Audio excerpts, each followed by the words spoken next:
Good evening, everybody, and welcome to ACMi's pregame show. Alongside the coach, Scott Zwick, my name is Rob Anthony, and we are here to get you ready for tonight's big clash featuring the Arlington Spy Ponders, winners of 36 straight games at home.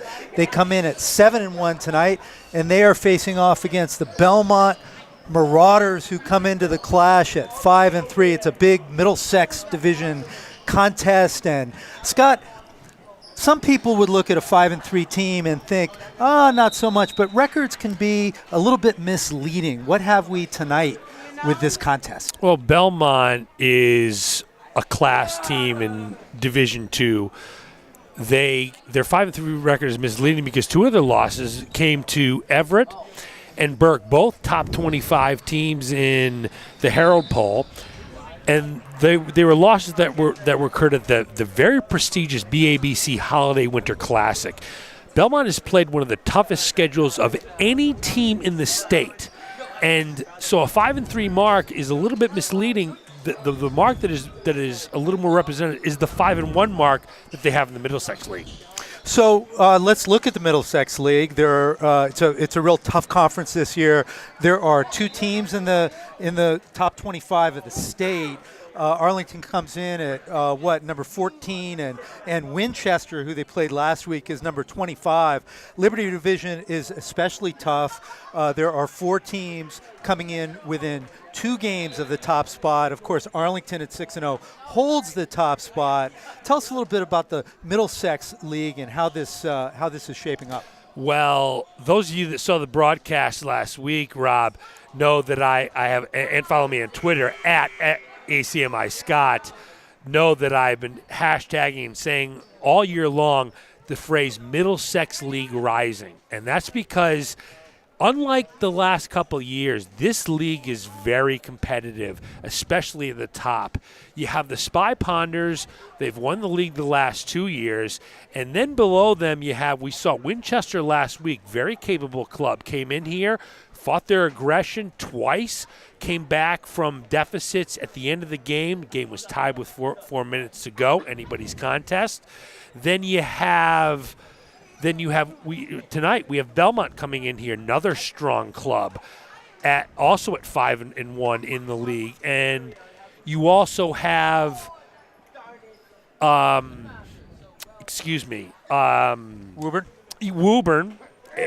who we'll see Sunday at 12:30. They're coming in here, and on the other side you have Burlington, and then Wakefield. The other side being the Freedom Division. Liberty Division, and then the Freedom Division. And then the Freedom Division. Division. Very competitive. Very competitive. So it's strong. There's strength all around. Tons of shooting, great coaching, exciting basketball. Middlesex League Rising. Great. And so let's talk about Belmont, the Belmont Marauders. You mentioned the tough schedule. This is a team that puts up a lot of points. They score early and often. As a matter of fact, they're averaging 71 points a game, but they are giving up 65 points a game. On the other hand, we have an Arlington club that is somewhat the mirror opposite. They are scoring about 57 points a game and giving up 46 points a game. On paper, this would be a clash of styles. Something has to give, right? So you have a freewheeling offensive team like Belmont. They don't like to run a lot of sets that are specifically designed to get one player a shot. It's sort of concept basketball. We're going to go 4 out, 1 in, dribble, drive, and kick, that sort of thing. Everybody's got the green light. They'll fire up from anywhere, and they'll fire early and often. The Spy Ponders, unlike years past, even though they do want to push that pace, even though they do want steals and deflections, they're more a defensive ground-oriented team, and that's because they're really led by senior captain Dom Black. Dom Black is one of the best on-the-ball guard defenders in all of Eastern Massachusetts. He can move his feet to side as well as anyone. He can guard 1 through 4 on the court, sometimes fives if called upon, and he's very difficult to dribble drive around. And so when you have one player that can lock another player down on another team, that's going to kind of funnel your team towards defensive oriented. Well, that's setting up the matchup because the Belmont Marauders do have one player who is their lead scorer, their go-to guy, Daniel Yardemian. He'll be wearing number 4 tonight, and he's pumping in over 20 points a game. You mentioned Don Black's defense. Is this the Black versus Yardemian, or will there be some other way the Ponders will try to cool off Yardemian? It'll be interesting to see what they do with Yardemian. He's a dynamic scorer. He can shoot, dribble, drive, pass the basketball. He's got the whole package. He's an enjoyable player to watch, a nightmare to play against, and so it's going to be up. So the coaching staff has a question for him. How do you want to defend this? Do you want to take your best defender and say we're going to have a one-on-one matchup on him and believe that my player is better than your player? Or are you going to take multiple defenders and shade or double team, that sort of thing, and try to get the ball out of his hands and into other players' hands? So that's going to be the choice facing John Bowler and Jack Woods tonight. So let's talk about some of those other players. I noticed on the roster our old friend Will Willett. You and I cover football, as some of our viewers know, and he was a star wide receiver. He'll be wearing number 10. And there are a couple of very potent seniors on this club. Number 13, senior forward Thomas Denoyan, and senior center Tom Pollock will be wearing number 55. And so if the Ponders choose to get the ball out of Yardemian's hands, there's poison elsewhere on the court? This is a very capable team. Every player is able to shoot. Every player is able to dribble the basketball and pass it. This is why they're averaging over 70 points a contest. It's a challenge. We saw last game with Winchester where the challenge was mainly protecting the basketball through dribble drives.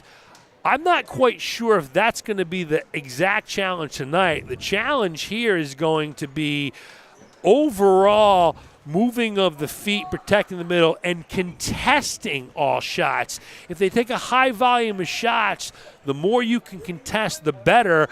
Open looks are bad news for the Spy Ponders. So let's talk about the last game, Scott. They played Winchester, a strong club, number 25 in the state. As we mentioned, it was a game that could have been anybody's game. The Ponders rallied in the second half. It came right down to the wire.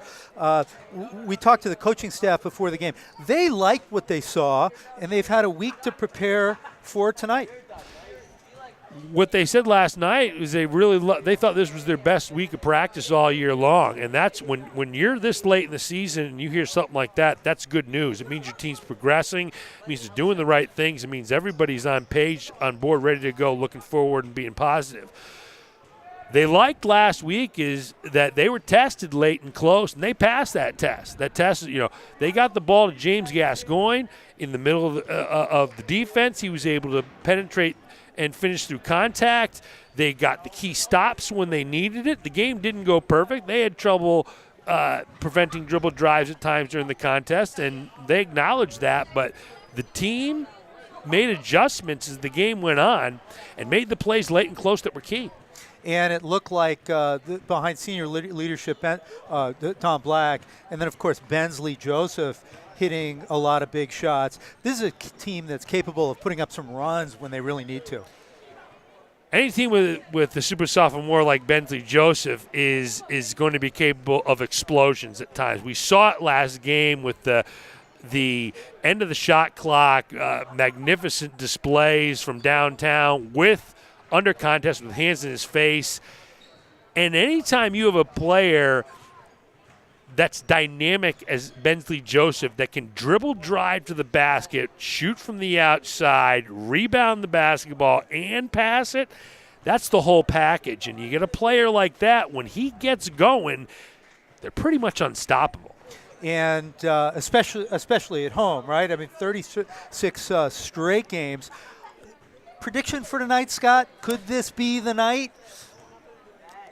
If the one wonderful thing for the fans, but creating angst in Spy Ponder coaching land, and hopefully not with the players, is that this is the year really that there are several teams we mentioned earlier capable of legitimately beating this Arlington team where you would say, this isn't an upset. I mean, if Winchester won last week, you wouldn't walk away saying, what happened to Arlington, you would say Winchester really stepped up and made the plays when they could. That's how talented they are. That's how talented their players are. And so with tonight, we're kind of in that realm. If Belmont comes out and executes at a very high level, and the hometown boys from Arlington are not able to match the level of intensity and execute down the stretch, they could lose. But when you have the experience like senior captain Don Black, Captain James Gascoigne, and Sam Swift, and Ben Wasco, Captain Ben Wasco, and Swift and Wasco, when you have these type of players, the players that have been in the wars before, been through the trenches, been in several late and close contests in basketball games, you have to give the Spy Ponders an edge here. I like them in a close game. Excellent. So there you have it. We have a potential contrast of styles. We've got the high-scoring Belmont Marauders against a team that is putting its 36-game home winning streak on the line. Its 24-game winning streak in the Middlesex division on the line. And we're going to see all that next on ACMi. So my name is Rob Anthony again, and for Scott Zwick, we now hand it over to Don Phelan and Steve DeCourcey, who will bring the game from high over courtside. Take it away, boys. From the Kozlowski Gymnasium here on the campus of Arlington High School, ACMi Sports presents Arlington High School boys varsity basketball. Tonight, the Spy Ponders of Arlington High School host the Marauders of Belmont High School. Hello, everyone. I'm Don Phelan. Max DeLuca is our cameraman, and Alex Van Thong is our producer. And I'm very pleased to have as my broadcast partner, my original broadcast partner, believe it or not, from 32 seasons ago. Welcome back, Steve DeCourcey. Well, thank you, Donald. I didn't realize it was that long ago. Yeah. We're getting old. But it's certainly a pleasure to be back here. I appreciate the invite for tonight and a great Friday night of basketball I think we're both looking forward to. And with tonight's game, we have the 7-2 Spy Ponders, 6-0 in the Middlesex League, and the Marauders at 5-4, but 5-1 in the Middlesex League. So really, first place is at stake here tonight for the Spy Ponders. Yeah, in a huge game, you want to control home court. This is the first time the teams are playing each other. They'll play in Belmont towards the end of the season, and I know Arlington wants to continue their run. I believe it's now 37 home games, regular season, that they've won here in Arlington. They want to keep that going.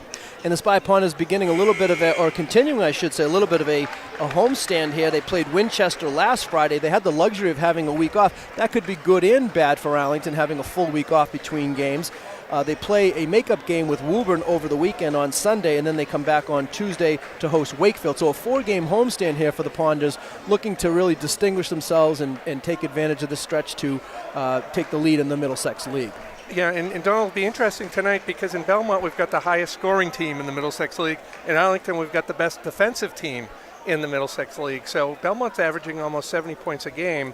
Arlington certainly has been holding their opponents well below that.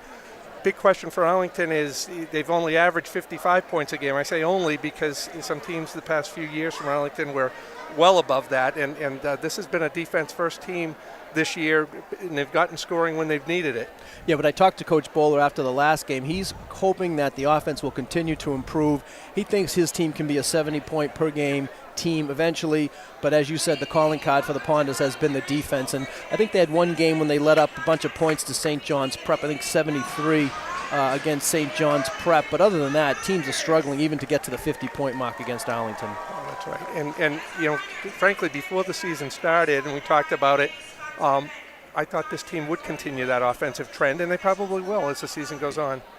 It'll be interesting to see how Belmont plays things tonight as we have the introduction of the starting lineups. Belmont is a team that can do anything defensively. They change from game to game. But I've had a chance to talk to some people from Belmont, and they indicate that it's going to be a tough night matchup-wise for Belmont. They have, as you see right now, number 4, Danny Yardeminian being introduced. He's their player to watch. He's a very good player on both ends of the court. But what their concern is if Yardemian takes one person, say he matches up with Bensley Joseph, who's going to guard Don Black is their problem. Right. And Yardemian leading the Middlesex League in scoring, averaging 20-plus points per game.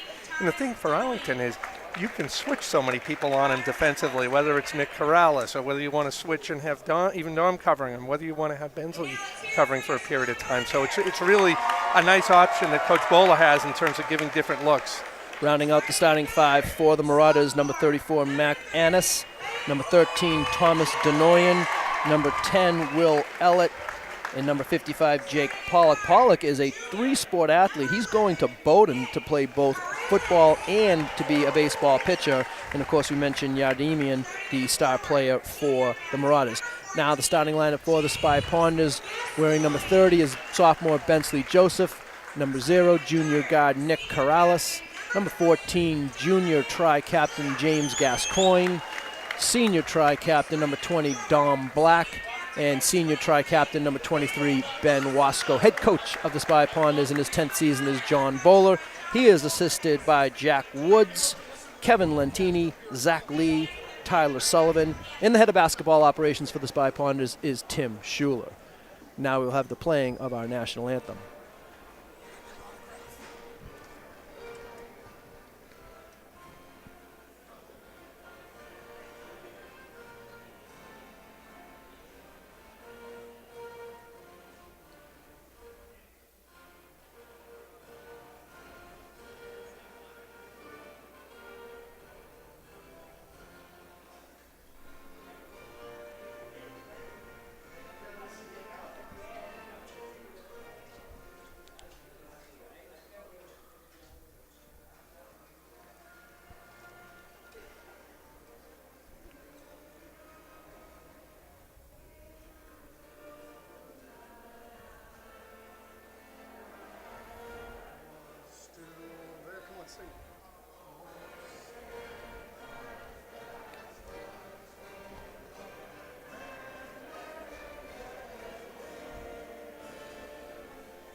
I neglected to mention the head coach of the Marauders in his 17th season is Adam Pritchard. So longtime coach of Belmont. And I forget who the coach was before Coach Pritchard, but he was there for a long time. I think it was Coach too. Lyons. Thank you, Coach Lyons. He was there for upwards of 20 seasons, I want to say.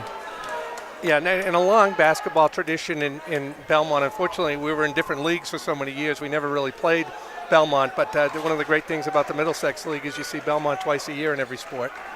They brought in the heavy hitters official-wise. Dave Powell will toss it up between the big guys, and Chris Bennett is the other referee tonight. And Belmont at Arlington with all the great play-by-play tonight.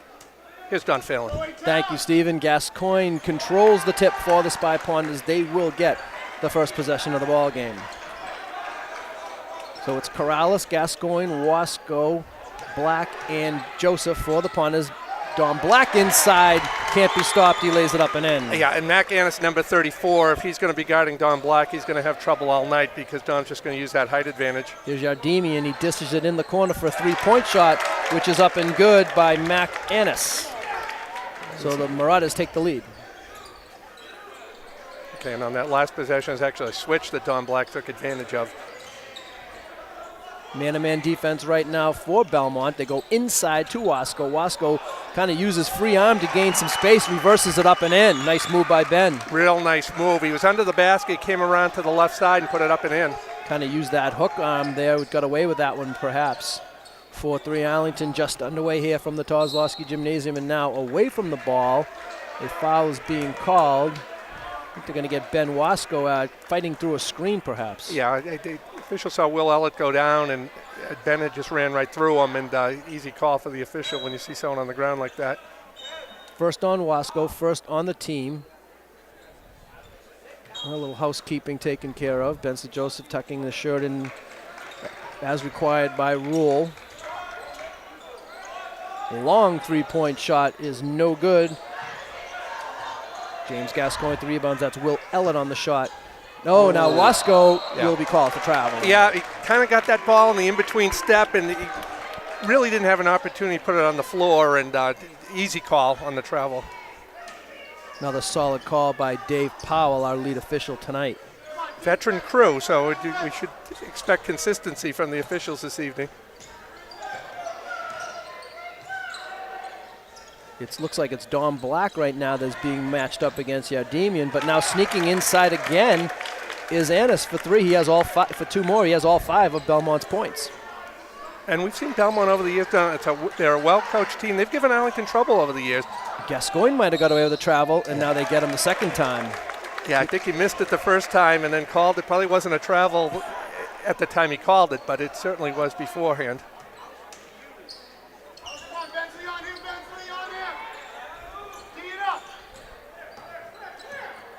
Full court man-to-man, so kind of a tough matchup here for Wasco as they're using their one of their bigger guys, Donoyan, to bring up the ball. So Ben's going to have to work hard in the full length of the floor here defensively if that's going to continue. We'll see if Arlington switches up on that. 8 on the shot clock. Here's Yardemian to the basket with the left hand. Black might have got a piece of that. Ball's loose. They reset the shot clock. They should not have. That's a mistake by the scorekeepers, and it results in a 3-point shot by Will Ellett.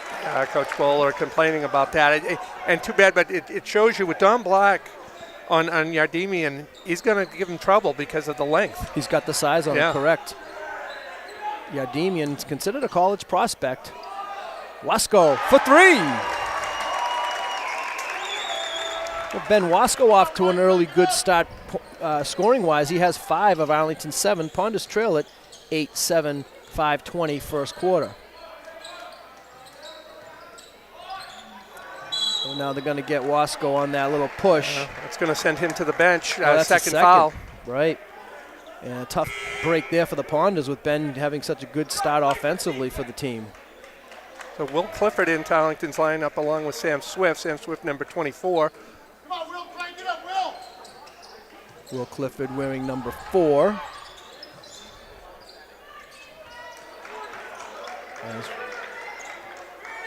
Wasco and Corrales take a seat. Wasco with a little bit of foul trouble. I'm not so sure how much we'll see him in the first half. Now 3-pointer, that goes high off the top of the backboard. That's inbounds.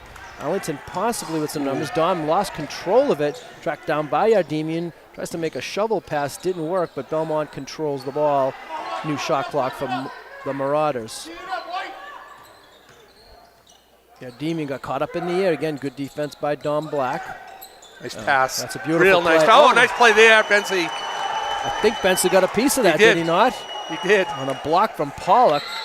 And now ball's loose. We're going to have a held ball. And on the alternating possession rule, it will be. They haven't made an indication. I think it's going to be Belmont. I think so, too. Yeah, Arlington won the opening tap. And Pollock had no idea Bensley Joseph was in the area. Thought that was going to be an easy lay-in. And Pollock probably has, looks like he may have 3 or 4 inches on Bensley. Yeah. You mentioned Pollock, an outstanding 3-sport athlete. Now, Bensley Joseph, he might have been shaken up a little bit on that play, Stephen. He's going off to the end of the bench to see the trainer, and Nick Corrales has to check back into the lineup. Yeah, not a good sign there. Looks like it might be the foot of the ankle, and I know he had some trouble with that earlier in the season. Inside shot is blocked by Gascoigne. Kirsten Merlino and Ian Miller from the training staff over there taking a look at Bensley Joseph. I always tell Kirsten before games, I usually see her to tape up my rosters, and I always tell her we hope we don't see her all game long, and we had to see her early here tonight. Yeah. About halfway through the first quarter, Ponders down by 1.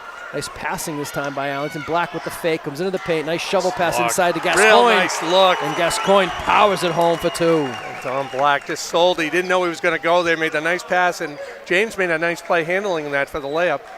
Ponders take the lead, 9-8, their first lead since early on in the action. As I said, about halfway through the first quarter.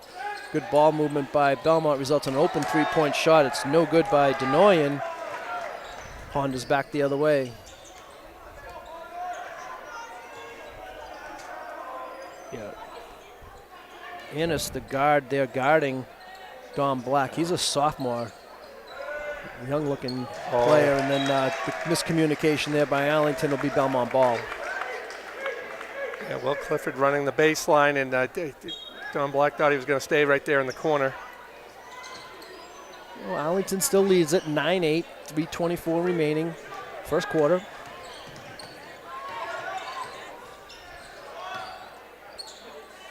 Oh, nice little move there to the basket. Nice take. Will Ellett. So Ellett and Annis have combined for the 10 Belmont points with 5 each. Black fakes. He's going to go to the left. He comes back with the right hand. No. Belmont back the other way, leading by 1. Here's Yardemian, tricky dribbling.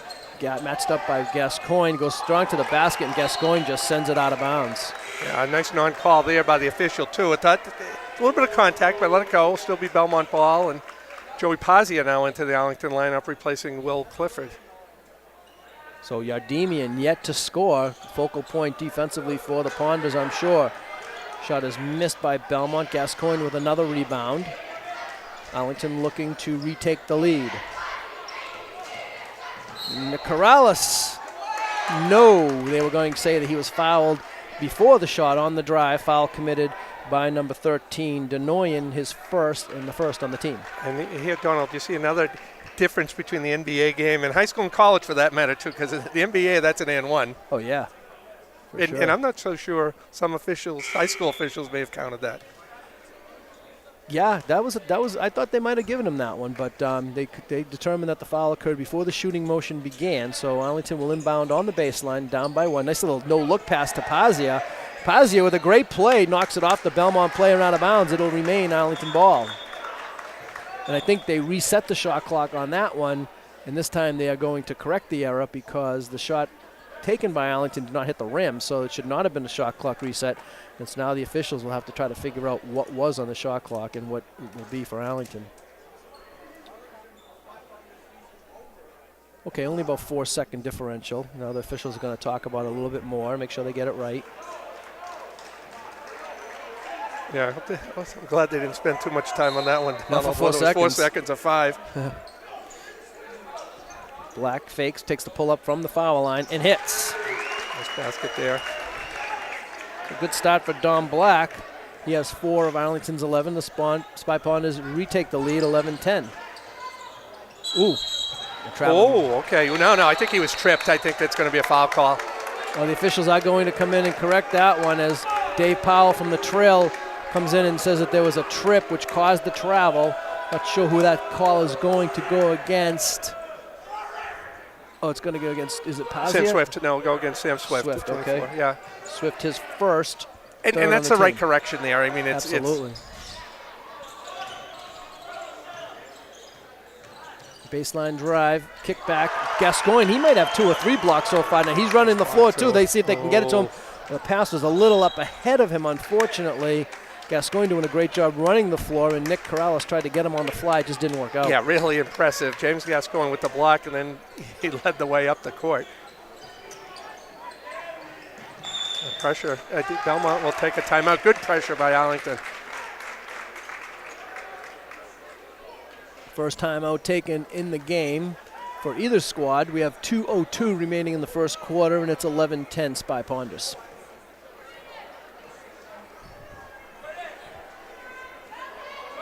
As we mentioned at the beginning of the telecast, Spy Ponders on a little bit of a homestand here. They play Belmont tonight. There's a makeup game, the game against Woburn, which was scheduled. I'm not sure when that game was. Well, that was a snow game. Yeah, that was back on January 5th. That game was snowed out. They're going to make that game up on Sunday.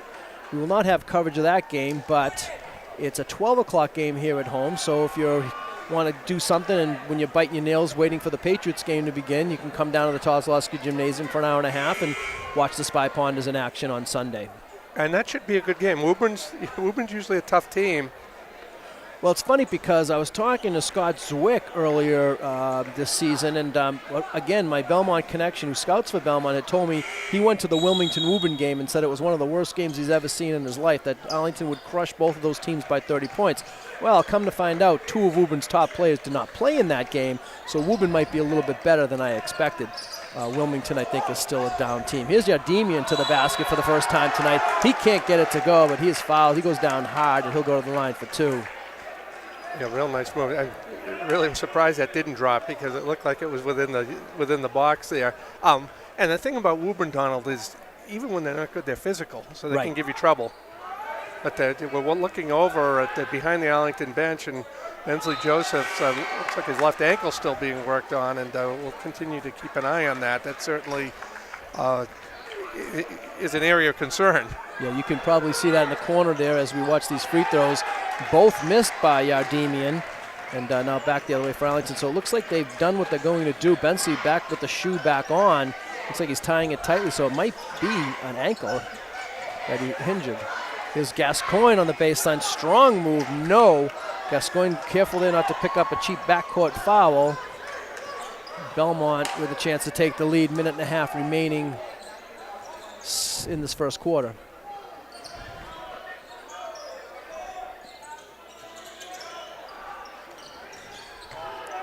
A nice little inside move there, but shot was way off. That's Denoyan. Swift had to got himself into a triple tough situation. team. Yeah, exactly. Right when he got the ball. Yardemian step back three is good. So he has his first points of the evening, and it's taken him a while to get it going, but certainly something Arlington doesn't want to see happen is Yardemian getting a little confidence and getting a little flow going.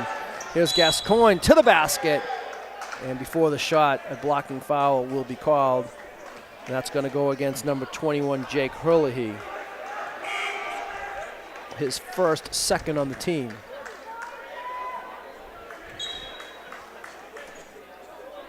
Belmont to the bench. Tim Minicozzi into the game.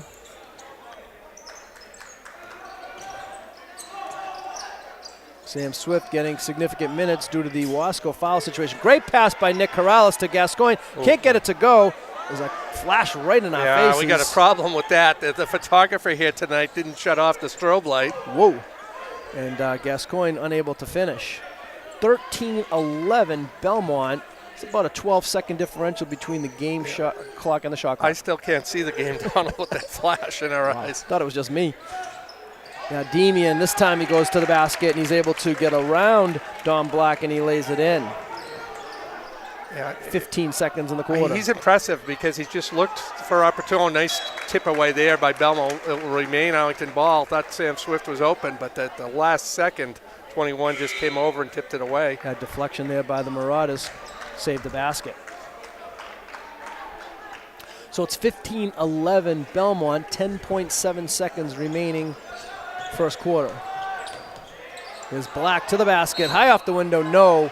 He'll go to the line for two. Coach Pritchard wanted a traveling violation, did not get it. Don Black will get 2 free throws. I didn't see that, but this is what a great matchup this is tonight for Don Black. It just, you can see Belmont really doesn't have anybody who can match up with him.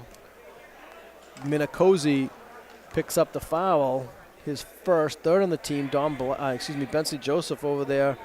As Black hits a free throw, he's now trying to run around a little bit on what appears to be an ankle. I don't know. Appears to be his ankle. I thought it was. Yeah, a certain ankle or left foot, but it's definitely the left side. Now Stephen McGilvery into Arlington's lineup, replacing James Gascoigne. Yeah, they don't want Gascoigne to pick up a rebounding foul here in the final 6.3 seconds. 1 of 2 for Don Black. Marauders lead it by 3. They should be able to get off a final shot. Here's Yardemian from way downtown. Shot is no good. Rebound is out of bounds. And that'll be the end of the first quarter. Fortunate there, too. Nick Corrales was there, but I think Coach Bowler would have liked a little bit more pressure on that three-point shot. Yeah, that's a far-out three-point shot, but we've seen Yardemian, and what we've been told about him is that's well within his range. So break there for Arlington that he didn't hit it, but a good quarter for Belmont coming in here to Arlington and taking a 3-point lead at the end of one as the score is 15-12 Belmont. Yeah, and tough for Arlington, Donald. You come in, you game plan, and you're expecting Bensley Joseph to get big minutes. He gets hurt early on, and hopefully he'll be back in the lineup, but it changes things around. And for Arlington, you saw a number of different players play in that first quarter, get in, and Coach Bowler trying some different things. Well, and the other thing, too, when talking to Coach Bowler after our last game is, everyone looks at the stats, the points, the rebounds, the assists. But the thing that Bensley Joseph is really good at, too, is defense. Yes. Well, just getting in passing lanes. Correct. And I've Deflections, seen a couple of the lanes. road games. I saw the game at Somerville earlier this year, and you think you've got a lane even when they're pressing, and then next thing you know, he steps in and the ball's going the other way. All right, he's back in the lineup, so that's good news for Arlington. So it'll be Joey Pazia, number 21, Stephen McGilvery, number 22, Bensley Joseph, number 30, Nick Corrales, number 0, and Don Black, number 20. Arlington will begin the second quarter with the ball on the alternating possession rule, down by 3. Ball's knocked out of bounds, saved by Dave Powell, the official. Nice pass. Great inside passing there by Arlington, and McGilvery lays it in. Is that Pazzi on the high post pass? It is, yeah. A nice play there. And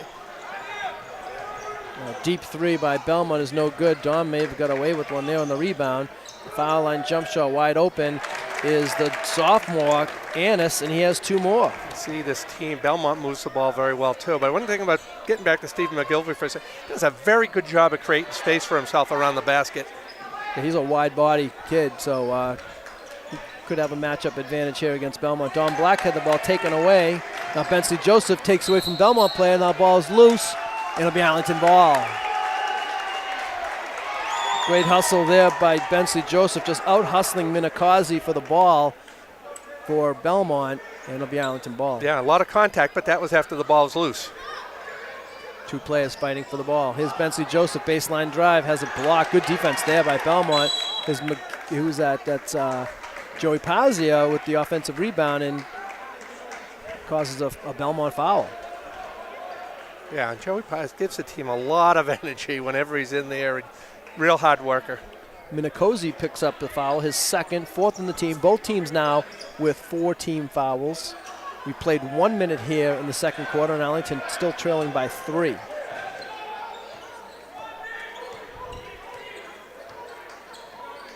Way deep 3, and that's Annis again. This time he misses. I think that's his first miss on the night. He'd been 3 for 3 prior to that.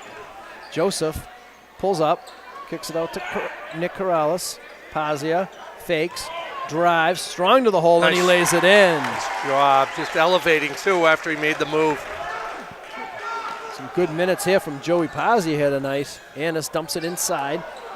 Belmont player was bottled up, knocked out of bounds. Pollock couldn't go anywhere with 2 Arlington defenders around him, but it will remain Belmont ball. And James Gascoigne in for Joey Pazia, but Joey Pazia gave him a nice several minutes there, and now James is back in. I think responsible for the last 2 Arlington baskets with the nice pass into McGilvery and then the nice move the last time down.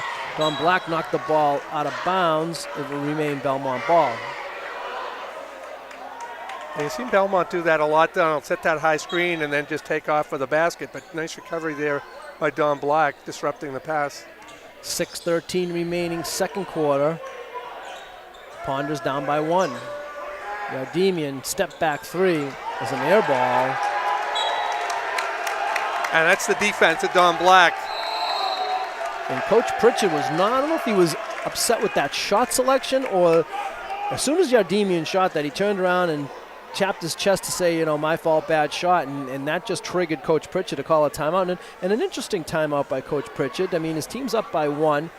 We have 6 minutes remaining in the second quarter, and he's already used 2 of his 5 timeouts. You know, a lot of times these coaches need the timeouts at the end of the game when you have a 1-point game, a 2-point game, to call timeout to stop the clock or to set up your defense. And he's not going to have that luxury because he's taken a couple first half timeouts. Right, and so soon into the second quarter, and, you know, maybe he didn't like what he saw, but I'm not sure that's timeout worthy. That's what I have. That's my point. Yeah, exactly.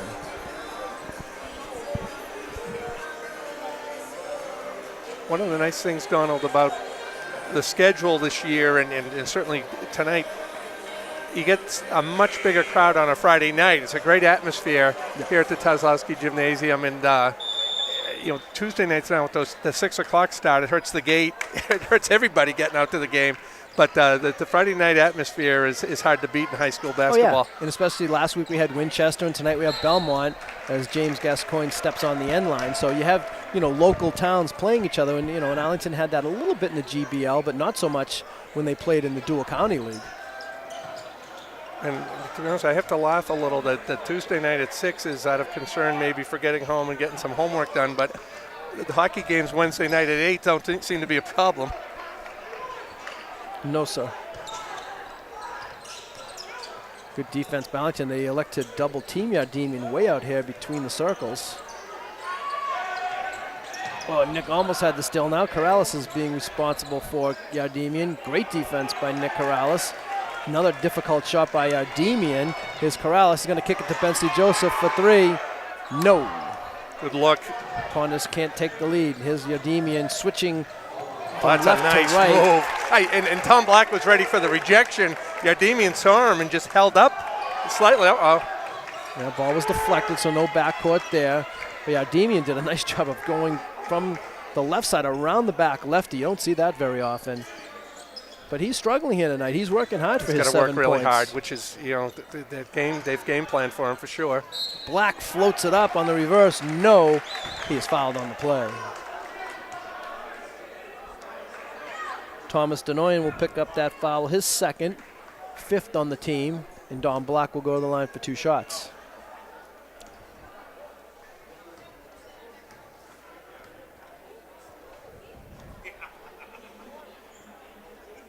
Well, we got a trio of Arlington greats nearby here up in the balcony of it. Bob Bartholomew, class of 1967, state hockey champion.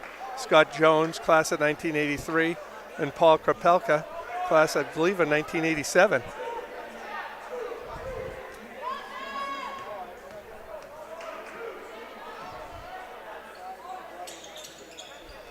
Both free throws good for Don Black.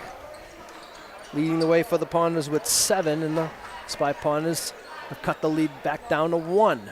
19-18, 4:44 remaining second quarter. They keep leaving him open. Annis, he missed that one poorly, but he's going to try another one, and this time he hits. Sign of a good shooter. He just forgot about the prior shot. Right? Yeah, short memory. Short memory. Now inside of Gascoigne, he's going to have an easy, thought would have been an easy 2, but good defense there by Belmont caused James to have to go up and under. Couldn't get it to go, but he's fouled on the play. Yeah, and I wonder if he had gone right up Donald Wing, he probably would have gotten the foul call anyway. It doesn't matter. It's the same result. Hurley picks up that foul, his second. So now 3 Belmont players, all with 2 fouls. 6 on the team. Checking into the Belmont lineup for the first time tonight is number 11, Ben Swarwagi. Double S at the beginning of that name. 1 of 2 for James Gascoigne. Ponders down by 2. Annis now being guarded by Bensley Joseph, so he's going to have to work a little harder for his points now. Man-to-man defense for Arlington's Nick Corrales against Danny Ardemian. Matchup of 2 sophomores with Joseph and Annis. 5 on the shot clock for Belmont. They're going to have to hurry to get one off. Ardemian, he'll probably jack one up from anywhere. He's going to have to. No good there. Play continues even though the shot clock buzzer went off. Bensley Joseph thought about the 3. Now he goes into the lane. Gascoigne's going to take the 3. He knew it was off. He tried to follow a shot. Don Black just high for the rebound. And now he gets called for a traveling violation. Coach Pritchard wanted an over-the-back foul on Don Black, but that was just a case of Don Black just jumping higher than the Belmont player. Yeah, I agree on that. And I'm a little surprised at the travel call. At least it's on a foul call against him. The Ponders have not quite been able to get over the hump. They've got it as close as 1. They now trail by 2. 3:35 remaining second quarter, 21-19 Belmont.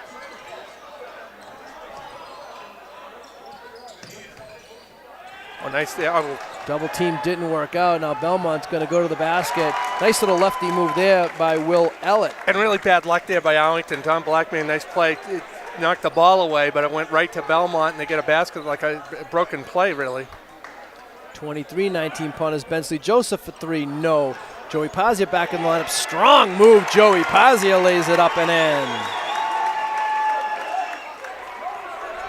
Cuts the lead in half. Belmont 23, Arlington 21. Ardemian with a beautiful cut to the hole. Comes into a lot of traffic there. I'm not sure who's going to get credit for that block. Yeah. As Joseph and really no chance there, Donald. I mean, he was given the ball. He was going to the basket, but all he could do was try to put the shot up. But there was no way he was going to get that shot off. 2:50 remaining. Second quarter, Ponders down 2. Don Black all over Ellett. Ardemian kicks it back out to Ellett. Ellett's going to take the 3. Short. Gascoigne yet another rebound. He's got Corrales ahead of the pack. Here comes Nick Corrales with the left hand. Lays it up and ties the game. 23-23, 2:27 remaining second quarter. A nice finish there by Nick because there was some contact afterwards. He flew into the wall afterwards. Now Don Black back on Ardemian. Arlington switching defensive assignments. keeping fresh bodies on the star player for Belmont. Annis goes to the left, 5 on the shot clock, ball stripped away. Oh, Don Black was ahead of the pack. Bensley tried to get it to him, couldn't. Now Yardemian's going to go back the other way, and it's going to be a blocking foul on Joey Pazia. Bensley Joseph really makes you think there, though, when you go into the basket. And there was a foul beforehand on Pazia, but Bensley was ready there to alter the shot as well. So Yardemian at the line. Only 3 players for Belmont have scored tonight. Well, his first free throw is no good. Yardemian with 7, Annis with 9, leading the way, the sophomore, and Will Ellett, senior, with 7 for the Marauders. 1 of 2 for Yardemian, and Belmont takes the lead, 24-23, under 2 minutes remaining, second quarter. A 2-man game over here on the left side with Bensley Joseph and Don Black. Pollock switches out, so Bensley being guarded by a much taller player. He's going to take the pull-up jump shot, and he hits. Yeah. And those are the first points of the night for Bensley Joseph, and the Ponders take the lead, 25-24. First lead in quite some time for Arlington now. We're going to get Pazia on a blocking foul. I think they're going to call that one before the shot as well. Second on Joey, 6th on the team. Both teams now with 6 team fouls. Both teams will be in the bonus for the remainder of the half. And as we've seen most of the time in Coach Bowler's career, a player that picks up 2 fouls usually doesn't play the rest of the half. We had Ben Wasco picked up 2 within the first 4 minutes of the game, and he hasn't been back. And now Pazia picks up 2. He'll go to the bench as well. That's right. And Pollock does a nice job getting open inside, up end, faked, no. Thought maybe James got a little contact there. Play continues. Minute 14 remaining. Bensley Joseph looks like he's got a little bit of his mojo back. Nice. Spins, moves, no. Fouled on the play. Just so quick. Yeah, still favoring the leg a little bit, but I mean, it certainly looked good on that move. Yep, he took another hard fall too. Each time he goes down, you fear the recurrence of the injury. But he'll go to the line for 2 shots and a chance to pad the Arlington lead. Donald, you mentioned 2 fouls under Coach Bowler will get you sent to the bench in the first half, which is a good policy. But our former coach, John Cody, I knew where this was going. After we had graduated, and a player named Wesley St. Louis who actually fouled out in the first half of a game. That was almost like I told you, if you keep fouling, you're not going to play. I thought you were going to go with the old, if you got a technical foul under Coach Cody regime, you had done not just for the half, but for the game. A nice block there by James Gascoigne. Found that out the hard way in what was the team we used to play far away? Haverhill. Yeah. Haverhill. Might have been Peabody. Was it Peabody? Yeah, I think it was Peabody. We were just getting just jobbed by the officials and picked up my technical foul. As soon as the tee was made, the buzzer was sounding for substitution. And that was it. I moved my way down the bench. Coach, I'm ready. Coach, I'm ready. Yeah, nope. Never happened. No. Little spin move there. I'm more impressed with Mac Annis, the sophomore guard, almost an Yardemian. Of course, Yardemian's being the focal point of Arlington's defense, but I like this kid, Mac Annis. I like his composure. Very composed. We saw him miss a 3-pointer on an air ball and pick it up and just pick up the ball and shoot again. Don Black to the basket is fouled on the play. Yeah, Coach Pritchard looking for a travel. I didn't think there was a travel there, but the thing about Coach Pritchard, too, and you remember him in the early years, he's a very physical coach on the up and down on the bench. He gives everything. And by the end of the game, his shirt's untucked, his hair's all over the place. Almost a little reminds me of Raleigh Massimino when he used to coach at Villanova. Right. And now Max McCursey checks into the Arlington lineup. And he replaces James Gascoigne. Again, I think Coach Bowler trying to preserve James' minutes and possible fouls. Don Black hits 1 of 2. He now has 8 points leading the way for the Spy Ponders. And Coach Pritchard does the same thing, taking out Pollock and putting in, for the first time, I believe, number 23, Eric Bornerian. We have not seen Ron McPhee at this point in the game. A little high floater off the window. Nice little drive there by Swarzagi. I hope I'm saying his name correctly. Looked a little desperate to me, but it fell. Ties the game at 28 all. Arlington will hold for a final shot with 12 seconds remaining. 10. They double team Don Black. DeCourcey kicks out to Bensley Joseph for three, high off, no. Oh, what a tip there by Sam Swift. Didn't go. Corrales is going to try. Wouldn't have counted anyway. And that's the way the half will end. The score at the end of the first half, Arlington 28, Belmont 28. Rob Anthony and Scott Swift will be providing some halftime analysis, and Steve and I will be back with the second half action. Going live in 10, 9, 8, 7, 6, 5, 4, 3, 2, 1. Welcome to the halftime show, ladies and gentlemen. The score, Arlington Spy Ponters 28, Belmont Marauders 28. And I'm here with Scott Zwick. I'm Rob Anthony. And Coach, Scott Zwick, what did you think of the first half? Well, it was hard contested, hard fought. Both teams brought extraordinary effort.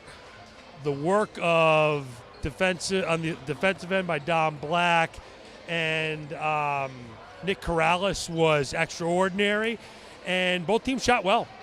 So in the pregame show, we keyed on Danny Ardemian. How are the Ponters handling him tonight? They're switching off. Both Corrales and Black are taking turns on him. They're turning him, making him work hard for everything, making him move to get the basketball. When he gets it, they're turning him and making it difficult for him to get his shots off. He's still been able to score, but they've made it hard for him. And on the Ponters side of the ball, so Yardemian has 7 points. On the Ponters side of the ball, James Gascoigne is coming up big. 3 points, 5 rebounds, and 5 blocked shots. He's been a monster inside. It's as simple as that. He's coming over and help defense, and he's been able to protect the rim. And anytime you got someone that's been able to protect the rim, it makes players think twice about dribble driving towards the basket. And the Spy Ponters have, quite frankly, had trouble protecting the basket of late. That's a big development, and look for it in the second half. So the Spy Ponters have a 36-game home winning streak on the line. It's a tie ball game. If you're the Spy Ponters, what do you look to do in the second half? More of the same. Run your offense. Their offense was crisp and clean even when Bensley Joseph was out. More of that. Don Black seems to have an advantage, I believe, on a dribble drive, no matter who's guarding him. Everything is fine. Let your experience and superior effort take over, and the winning streak continues. And now if you're Belmont, you have to like where you stand on the Ponters home court. How do they approach the second half? You have to love where you stand, and if you're Belmont, you have to say to yourself, we're ready for this.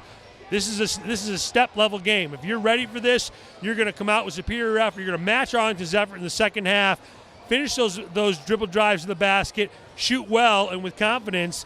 If you can do that, maybe get a win here, be huge for Belmont. Well, thanks, Coach Scott Zwick, Rob Anthony. Tie ball game, 28-28, and we will send you back to Don Phelan for the second half of play. And getting ready for second half action, thanks to Rob Anthony and Scott Zwick for their halftime analysis, and we go right to the action.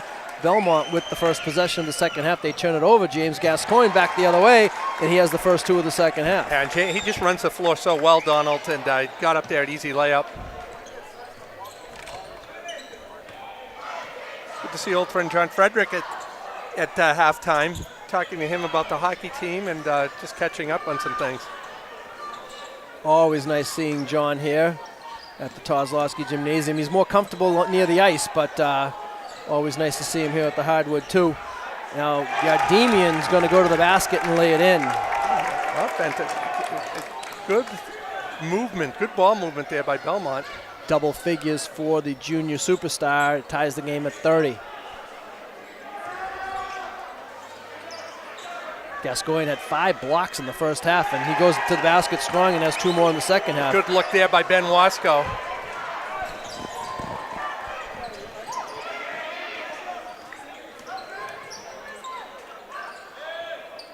Three-point shot by Ellett. He got knocked down by Bensley. And Ellett again, Bensley altering his shot because he came in to attack him. He had to get that high release.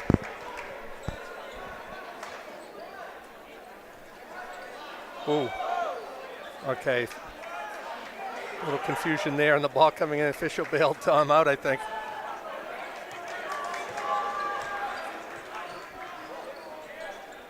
32-30 Arlington. Chance for their largest lead of the game. Bensley's shot's no good. Don Black with the offensive rebound. Fakes, puts it up, off the window, and in.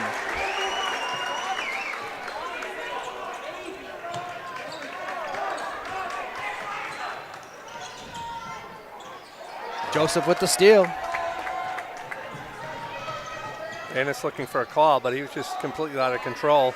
Don Black for three. Back rim, no. Corrales with the lefty scoop, no. Tipped up and in, I think it's Don Black. Timeout Belmont, and again, Arlington coming out flying, outscoring Belmont 8-2 to open up the second half. Great start for the Spy Ponders here in the second half. And you get those defensive stops, and you're able to run the court and get some easy baskets. Get a look at the Arlington bench, and you get a look at the crowd here tonight at the Kozlowski Gymnasium.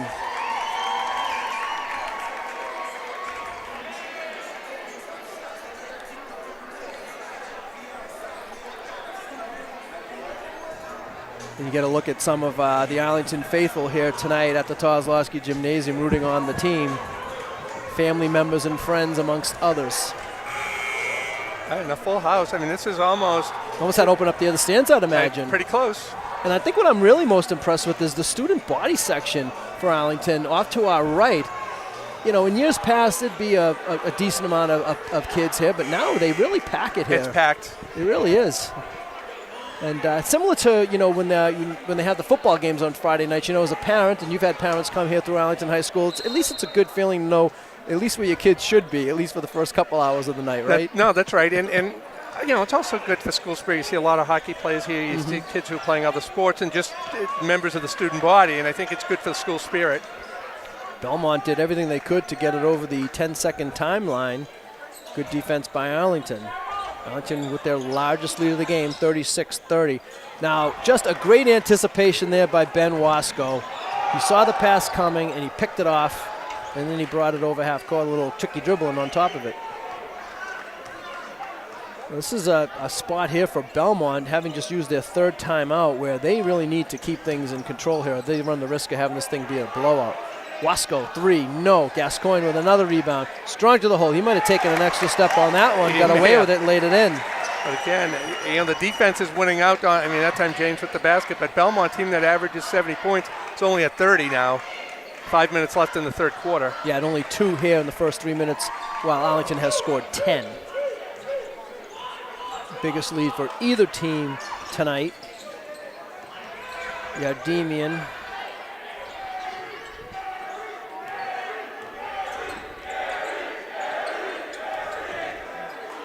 Arlington with the same 5 out there begin the game. Here's Yardemian, long 3 around and out. Wasco with the rebound. Arlington looking to run.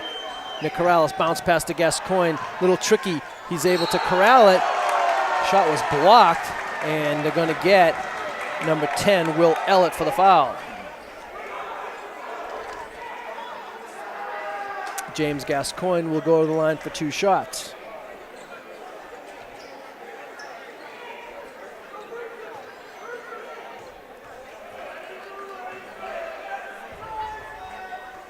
Rolls around and in. James has had a good night tonight. He's got 10. As I mentioned, he had 5 first half blocks. I think he had 7 rebounds in the first half. Stats presented and provided by Scott Zwick. Yeah, and he's had a nice run. Last week against Winchester, he scored 5 key points down the stretch to help seal the victory against the Sachems.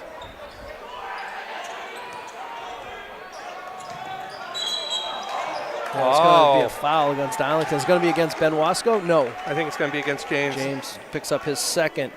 That's right. And years ago, you get that movement after you've lost the person with the ball, and you get that motion where you're swinging for the ball. You're going to get a foul call most of the time. I hope so. Yardemian had the shot altered from behind yet again. And he felt the pressure. Yep, Belmont has gone to the bench. 2 substitutions. Swawagi and Boynarian checking into the Marauder lineup. Still no McPhee. Corrales for 3, no. Rattled around and out, and there's Boynarian with the rebound for the Marauders. 40-30 Arlington, approaching the halfway point of the third quarter. And again, credit Don Black there on rushing, forcing a rush of the shot by 34, Annis. Yeah, the closeout there. And I think Arlington will probably do a better job on Annis here in the second half so he doesn't creep up on them like he did in the first half with 11 first half points.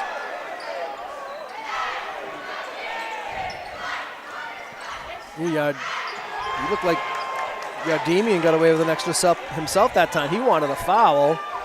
Shot clock is at 10.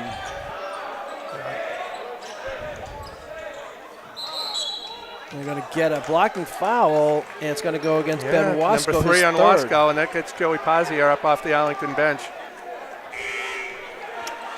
Third on Ben, second on the team. And for the Marauders, checking into the lineup for the first time tonight is number 20, Daniel Saradarian, a junior forward. And as Steve mentioned, Pazia back into the Ponder lineup, replacing Ben Wasco.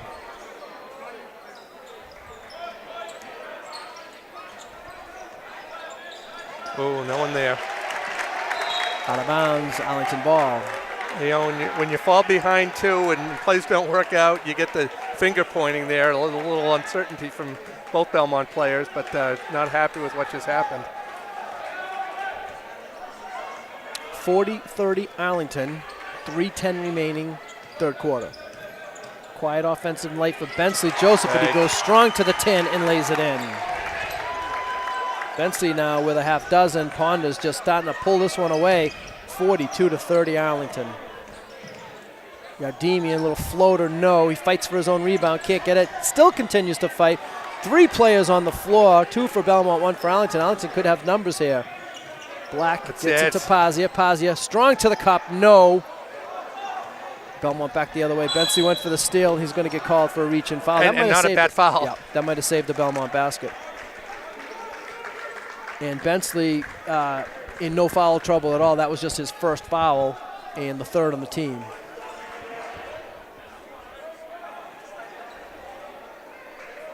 Again, Belmont still with just 2 points here in the third quarter. We played over 5 minutes of the quarter.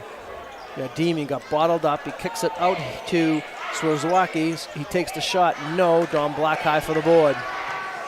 Arlington could have numbers if they push. Errant pass there by Don. Try to hit Bensley Joseph. A little too far. There's Demian with the Euro step. Got caught up in the air. Couldn't do anything about it. Again, wanted a foul. Doesn't get it. Bensley Joseph. He's going to go to the rack and lay it in. Look at that finish, Donald. He just finishes right at the basket. And Belmont now down to 1 timeout. No, that's going to be a timeout Arlington, actually. Timeout Steven. Arlington, yeah. okay. This is only our 3rd home telecast of the season, and we really haven't seen that much from Coach Bowler this year, where he likes, and I talked to him about that last year, and Coach Jack Woods as well, about they like to call timeout on a positive and to maybe change things up a little bit. And what happened with Belmont a couple times, at least once that I can remember, is you're calling a timeout sometimes when on a negative thing. So now your team goes to the bench, they're down on themselves. Now you have to listen to your coach yell at you, and it doesn't. It can have a negative impact. Coach Bowler likes to take timeouts on a positive situation to build upon that. And the run that Arlington's on right now is certainly something he can build on. Yeah, and that can be very effective. A few years back when Miles Robinson was a senior, he might come down for a dunk. Right. The student section's going crazy. John would take a timeout, and you get to enjoy 2 minutes of pandemonium. Sure. Yeah, it's almost like the crowd has lost a little bit of its edge now with the Arlington, extending this lead to 14 points. I mean, Arlington barely led at all in the first half, and I think the most they ever led by was 1 or 2. So they're taking control here in the second half. And just such an impressive defensive team. And Belmont doesn't have a real big, someone above 6'3", 6'4". And Joseph here we go with again. the steal.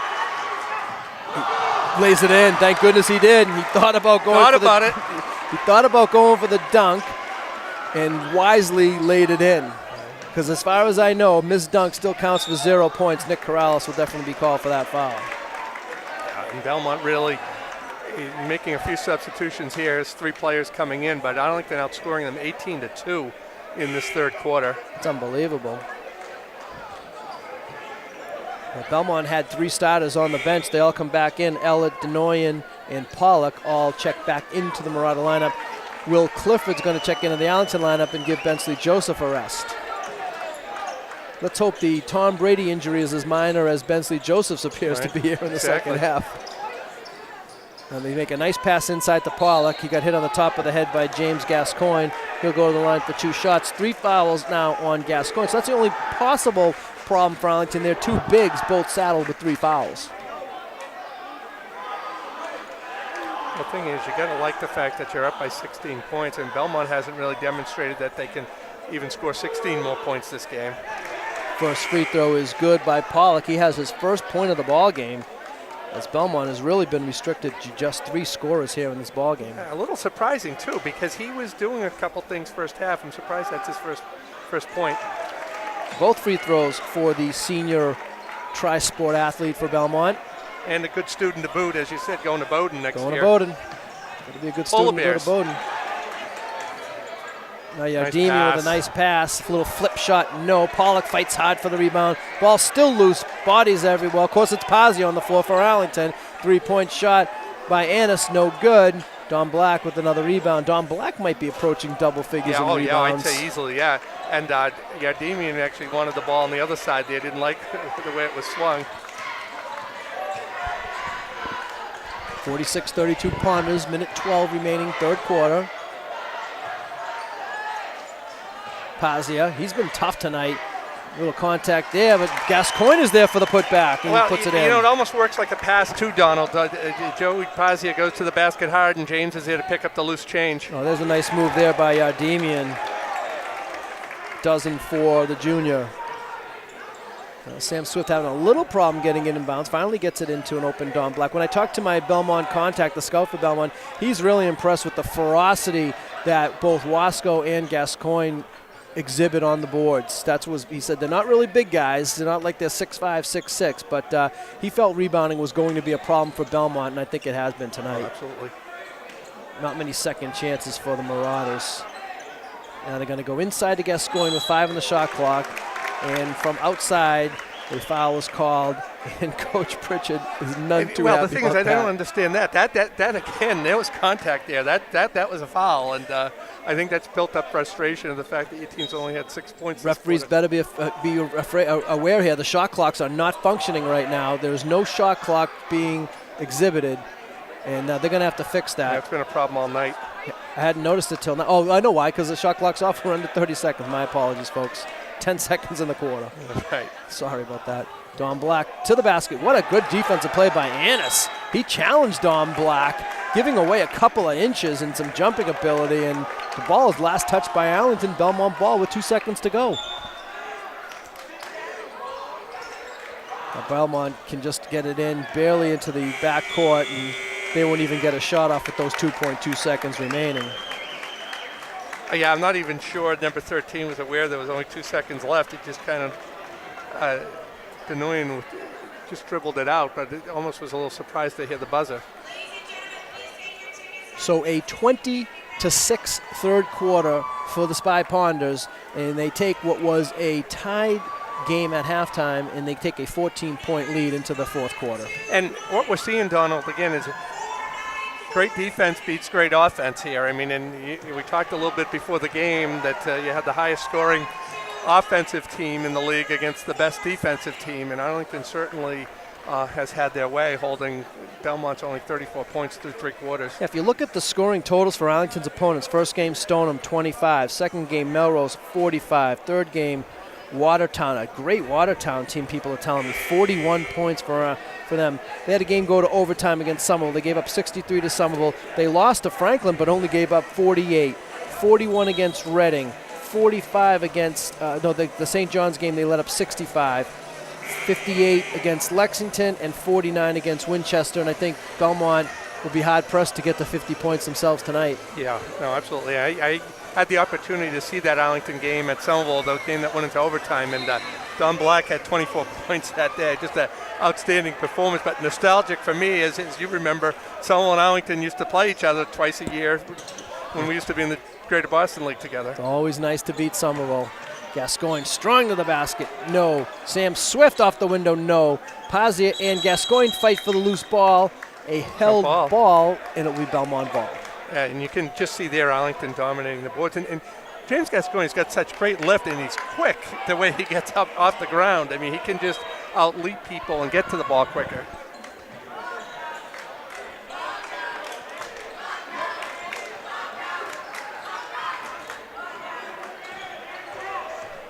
Good defense by Bensley Joseph, making Annis really work. That's not a kick because the Arlington play did not kick it on purpose. Ball knocked out of bounds. Belmont ball. 16 on the shot clock for Belmont.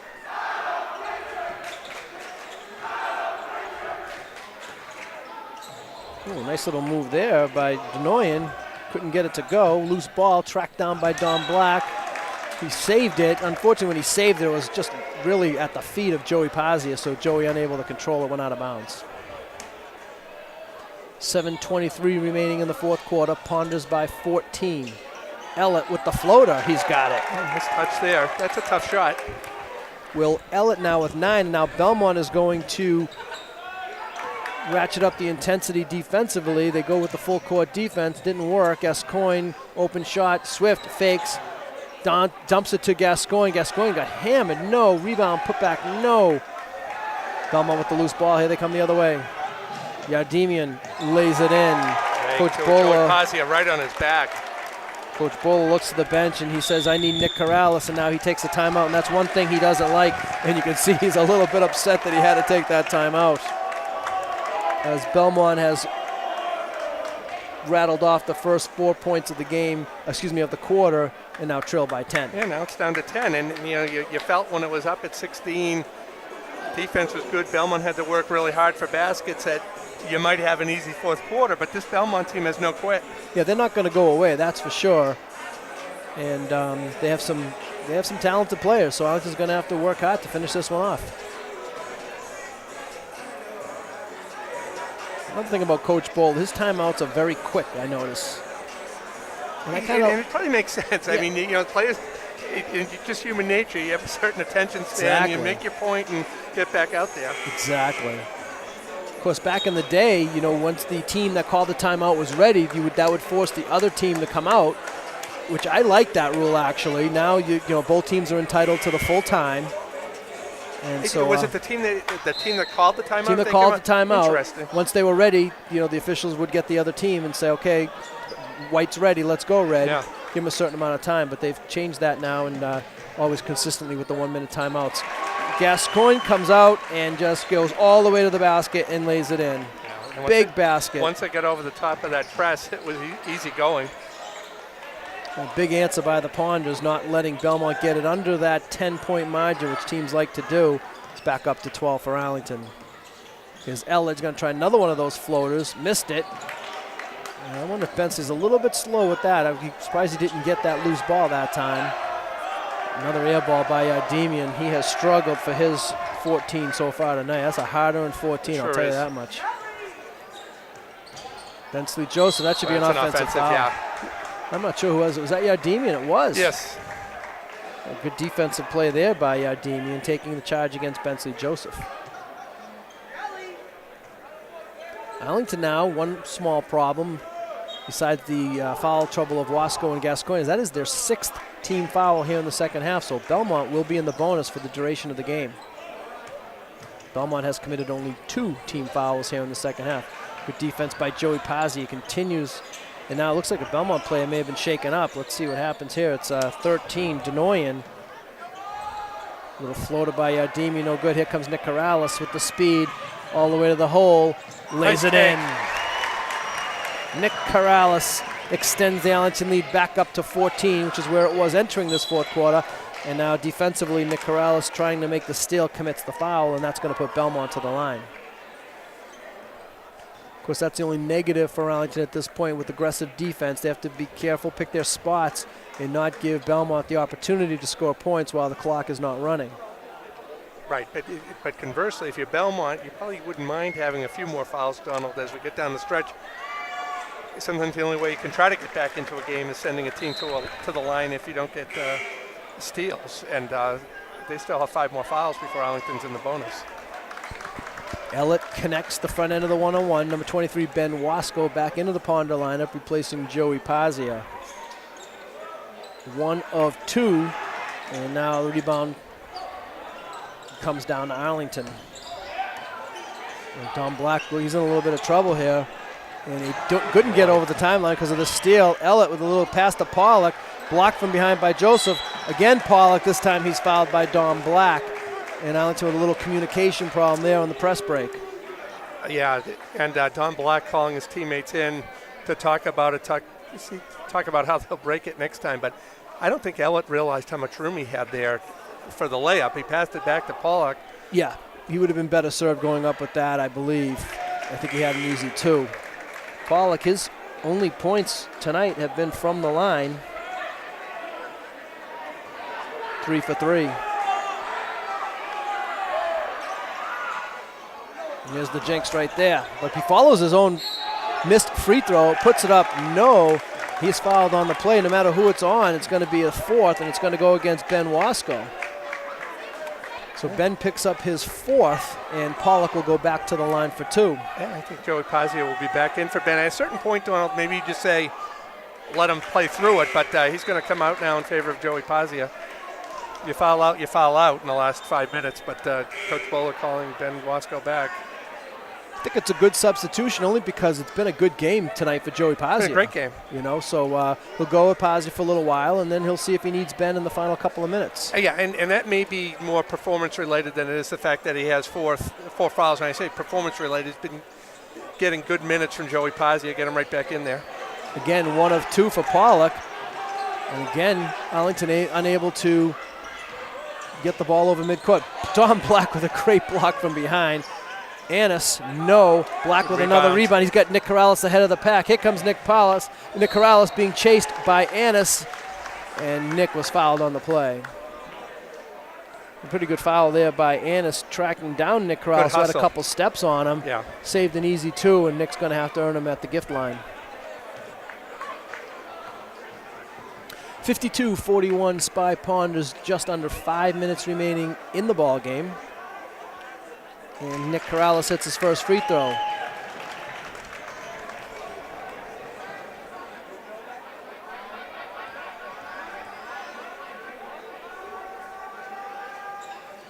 One of 2 for the junior guard, and the Ponders lead it by a dozen. 4:50 to go. Pollock sets the screen on Corrales. Yardemian got bottled up. Nick Corrales has Joey Pazia ahead of the pack. Here comes Joey Pazia for the easy 2. Half a dozen for Joey Pazia. Ponders back up by 14. Left-handed drive there is no good by Denoyan. Here comes Bensley Joseph, and he's going to get another offensive foul. Both times, Yardemian taking the charge. That was Yardemian again, yeah. Huh? Good for Yardemian, proving to be a two-way player for the Marauders. Number 24, Sam Swift will check in the Arlington lineup, and he replaces Bensley Joseph. Bensley picks up his 3rd foul, 2 of them of the offensive variety. Yeah, 4:24 left. Arlington up by 14, so keep an eye on that. Team fouls 10 for Arlington, only 3 committed by Belmont. Annis for 3. And again, Annis, he's a shooter, Donald. Again, he's had some problems. He's had a couple of air balls, but he saw the opening, he took the shot. He's leading scorer, tied with Yardemian for high point honors for the Marauders, and Belmont takes the timeout with 4:09 remaining in the 4th quarter.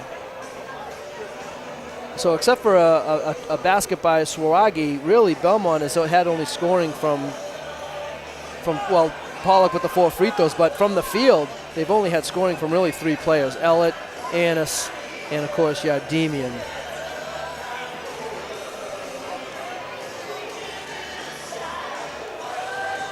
Yeah, and Annis and Yardemian, the bulk of that. Ellett, a couple nice drives to the basket, but it's been a struggle here for Belmont tonight. And they missed some shots early on. If the 3-point shots aren't falling, you can see where Belmont would have a little trouble getting up, above 55, 60 points. Right. So Belmont down to their final timeout. Arlington still has 3 timeouts remaining. Well, before the ball comes in, we got a future Arlington hockey star here next to us, Evan Jones, in attendance. His older brother Brendan is on the Arlington High Varsity.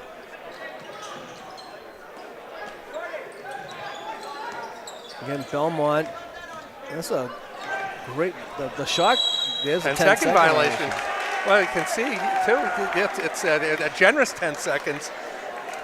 Shot clock was down to 18, but it's the count of the official that's Benson Joseph now back in for Sam Swift. Right.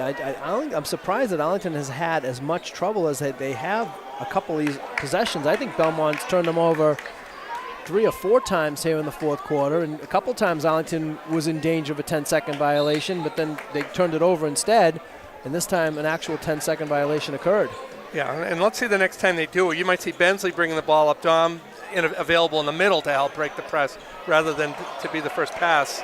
Yeah, against the press. Yeah, ball there. Yeah, that was a big possession for Belmont. Huge. They had a chance to get it under 10, and we're just under the halfway point of the fourth quarter. So still doable for Belmont. And if that three-pointer had gone, it would have got down to 8, and that would have been big really miss. Big good. miss. Yeah.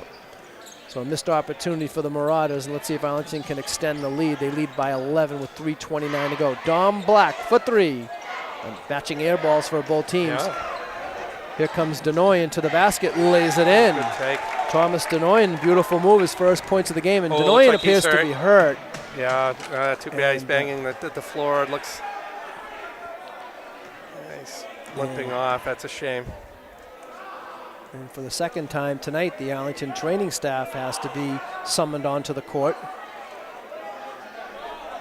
Looks like it's an ankle, but it might be a knee too. We're just not sure. Kirsten Merlino and Ian Miller. Ian Miller told me the other night that he is going to Plymouth State. I thought he might have continued because he's been helping out the training staff here for, I think, maybe since his freshman year, at least since his sophomore year. I thought he maybe was going to continue with that, but I think he told me he wants to be an education major at Plymouth State. Good for him. Yeah. I said, I hope he likes to have a good time. Plymouth State's a kind of a party school. Get ready, Plymouth State, for Ian Miller, though. He looks like he likes to have a good time, that kid. Okay, we did see Bensley bringing the ball up there, and Arlington did break the press. So for the first time in a long time, Belmont has cut the Arlington lead below the magic number of 10.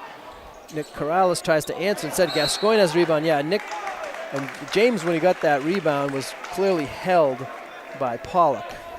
Yeah, good follow there, too. Again, James following the play just so quick to the ball, and Belmont had no choice there. 4th team foul against Belmont. Dom goes into the double team. They go back inside to Dom. Ball's knocked out of bounds by Ellett. 24 seconds on the shot clock for the Ponders, so that's not an issue. 2:46 on the game clock. Arlington leads at 55-46.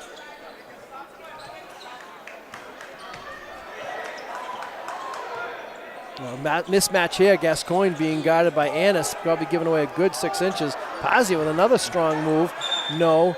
James trying to save it on the baseline is out of bounds. Belmont ball. Yeah, big stop there. Again, Arlington could have put the lead back to double digits. Belmont hanging around, Donald. Sure. Oh, looked like Ellett might have had a chance. Instead, they're going to kick it out to Annis for 3. No. And Tom Black again with the great closeout. Altered that shot just enough, and that would have cut it down to 6. That would have been a big basket. Now away from the ball. I think they're going to get Pollock on a foul. His 4th. So Jake Pollock commits his 4th foul, 5th on Belmont. 2:16 remaining in the game, Arlington by 9. Benson Joseph, he's going to bring it back out and reset the Arlington offense. See if Arlington tries to use up a little bit of clock here. The clock's your friend here.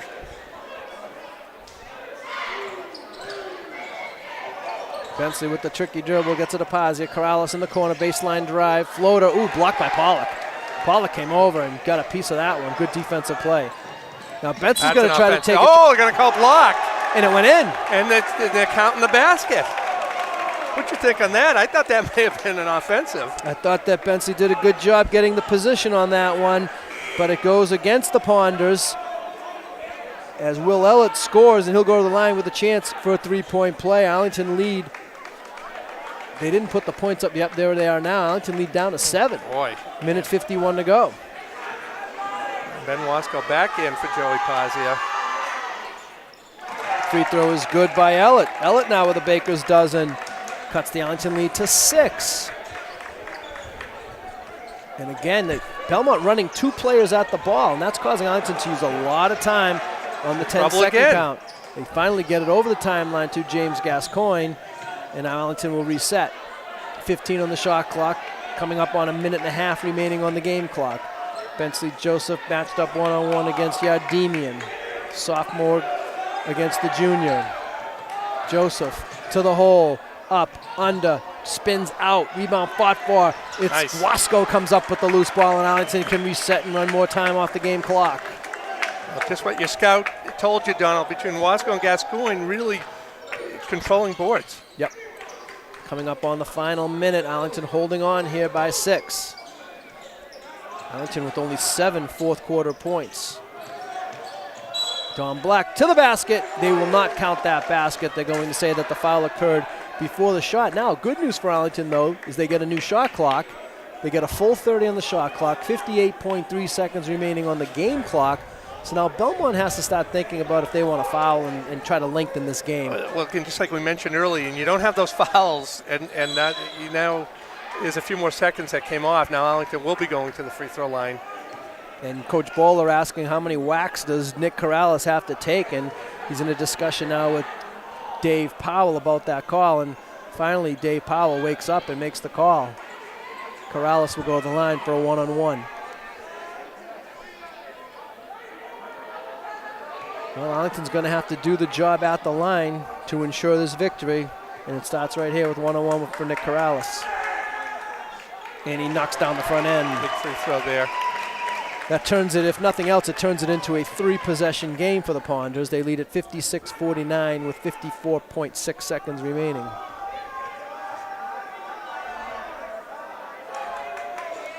Made them both. Nick's his mother, Julie Corrales, Nick's mother, working the concession stand tonight. Happy to see both free throws fall. Great job by Nick extending the Arlington lead to 8. Shot is missed by Belmont, but there's Pollock again for a rebound. Anderson trouble in the corner. Baseline drive. He's going to kick it to Swawagi. Swawagi, no. Arlington's got numbers, but Benson Joseph does the wise thing. Smart play there. Yeah. Ben Wasco is streaking like a wide receiver down the sideline in front of the Arlington bench.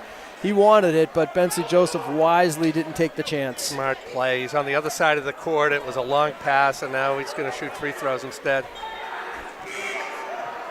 And again, you mentioned earlier, Donald, the student section, it's filled, and actually there's an overflow up here in the balcony, so it's a really impressive turnout. Bensley Joseph, front end of the one-on-one, rolls around and out. Arlington by 8, 30 seconds remaining, fourth quarter. Yardemian is blocked, but he is fouled on the play. Yeah, a little anticipation there by the officials. I think the whistles were blown before there was even contact. It ended up being contact. Yep, James Gascoigne is going to pick that one up, his 4th. Arlington well over the limit. Yardemian, who's been kind of quiet here in the fourth. I don't know if he scored in the fourth quarter. Again, Arlington making him a focal point of their defensive philosophy tonight. He has 15 points. I don't know what he averages, but I think it's well below his season. 20. Yeah, it's below his average, but I mean, it's going to show on the score sheet as 16 points, but he had to earn every one of them. Boy, did he ever. So 57-51, Arlington. 25.4 seconds remaining. Of course, the shot clock is now off. Yardemian goes for the steal and now commits the foul. Second foul on Danny Yardemian. 9 on the team, so it'll still be a 1-and-1 situation for the Ponders. Bensley Joseph will go back to the line.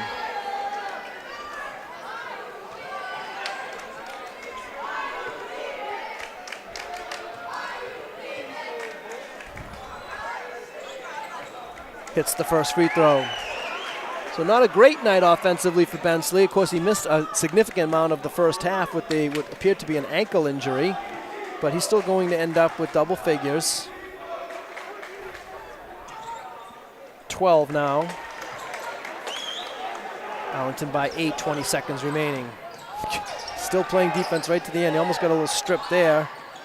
Ball's knocked loose. Ben Wasco comes up with it. He was fouled. The officials elect to play through it. Now Pollock commits a foul. And, of course, the officials want to kind of let this one run out, but you run the risk of not knowing what a player's thinking, and you don't want the next one to be harder than the next one and then harder than the last one, and then next thing you know, that something could break out. So good job there by the officials to realize Belmont's not going to let this final 10 seconds just tick off without anything happening. Well, absolutely. And I think in an instance like that, you're looking to the coach to say no more fouls. Coach Pritchett didn't say that, so a good call. Pollock fouls out of the game. He fouls out with 4 points. I don't think he scored from the floor. All his points were at the line. Ben Wasco now, Arlington in the double bonus. Ben Wasco at the line for 2 shots. He hits 1 of 2. Ben had a great start offensively at 5 first quarter points. That's his first point since then. He has a half dozen. Demian's going to get 2 more. No, he does not. Annis for 3. No. Another rebound for Gascoigne. And that's the way this one will end. Some idiot from the Arlington student section throws a water bottle onto the court. Absolutely ridiculous. I don't know what the point or purpose was of that. But that's just... And now the Arlington people are trying to look up to see if they can see what's going on with that. But let's take the focus away from that and put the focus on what turns out to be a nice win for the Spy Ponders, 60-51. Yeah, no, an impressive night for Arlington. Again, defensively, Donald, it set the tone, but they ended up with 60 points above their average, and they really came out in the second half, and that's really been a hallmark of Arlington teams. Make adjustments at the half, tighten up with the defense, and certainly the second half scoring favored Arlington. Running down the scoring leaders for Belmont, Mac Annis with 14, Thomas Denoyan 2, Will Ellett 13, Jake Pollock 4, Ben Swiragi 2, high point man for the Marauders, Danny Ardamian with 16, Ron McPhee did not score. For Arlington, Nick Corrales had 7, including a couple of clutch free throws there at the end. Bensley Joseph with a dozen, James Gascoigne, high point man for the Spy Ponders with 15, Dom Black had 12, Joey Pazia and Ben Wasco each with 6, and Stephen McGilvery chipped in with 2 for a total of 60. So that's the final score here from the Tozlowski Gymnasium, 60-51 Arlington. Steve and I will be back with post-game reaction. Hi, welcome to the 19th program in the Art in Arlington series. FoodLink serves people in need in Arlington and the surrounding communities. We partner with 12 local grocery and prepared food stores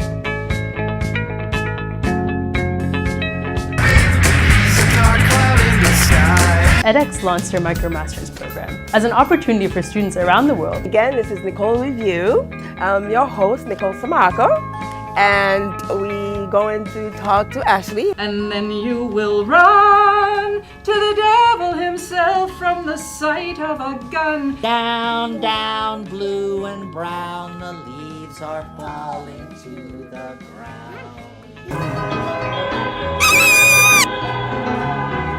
The Schwams specialized in here starting back in the 1860s. A customer comes in, tells us what he or she wants. Welcome to this episode of Songs of Hope and Tolerance. Start hell with $1 dollar. Gamble with a man and I won me another. Hi, I'm Susan Karp, the Executive Director of the Arlington Council on Aging. We're located in Arlington, Massachusetts. And welcome to A Books Review. I'm your host, Alistair Book.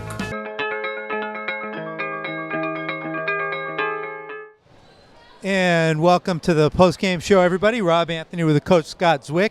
And tonight's final score, Arlington Spy Ponders 60, Belmont Marauders 51.